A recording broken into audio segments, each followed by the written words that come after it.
एक आई आपल्या मुलांना तळहाताच्या फोडाप्रमाणे जपते, त्यांची काळजी घेते, त्यांच्यासाठी जीव द्यायलाही तयार असते। अशी अनेक उदाहरणं आपण आजवर पाहिली असतील। पण तेलंगणातील एका आईने जे काही केलंय त्याने सारेच हादरले आहेत। या आईने आपल्या प्रियकरासाठी पोटच्या 3 मुलांना विष देऊन संपवलं आहे।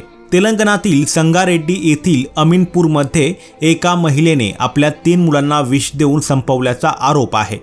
रजिता नावाच्या 45 वर्षीय आईने प्रियकरासोबत नवीन आयुष्य सुरू करण्यासाठी हे पाऊल उचलल्याचा आरोप आहे। ही घटना काही दिवसांपूर्वीची आहे, मात्र या घटनेचा उलगडा आता झाला आहे। 12 वर्षांचा साई कृष्णा, 10 वर्षांचा मधुप्रिया आणि 8 वर्षांचा गौतम अशी मृत मुलांची नावे आहेत। स्थानिकांनी सुरुवातीला या घटनेला कौटुंबिक वाद असल्याचं सांगितलं होतं, मात्र पोलीस तपासात या प्रकरणी धक्कादायक उलगडा करण्यात यश आलं आहे। या प्रकरणाबाबत सूत्रांनी दिलेल्या माहितीनुसार गेट टुगेदर दरम्यान रजिताची तिच्या शाळेतील मित्रासोबत पुन्हा भेट झाली। या भेटीनंतर या दोघांचं प्रेम प्रकरण सुरू झालं। आता रजिताला आपल्या नव्या प्रियकरासोबत आयुष्य जगायचं होतं, म्हणून तिने एक भयंकर योजना आखली। प्रियकरासोबत राहण्यासाठी तिने आपल्या संपूर्ण कुटुंबाची हत्या करण्याचा निर्णय घेतला। रजिताने जेवणात वाढलेल्या दह्यात विष मिसळलं होतं, मात्र तिचा पती चेन्नैया काही न खाता उपाशी ड्युटीवर निघून गेला, पण तिन्ही मुलांनी ते विषारी दही खाल्लं।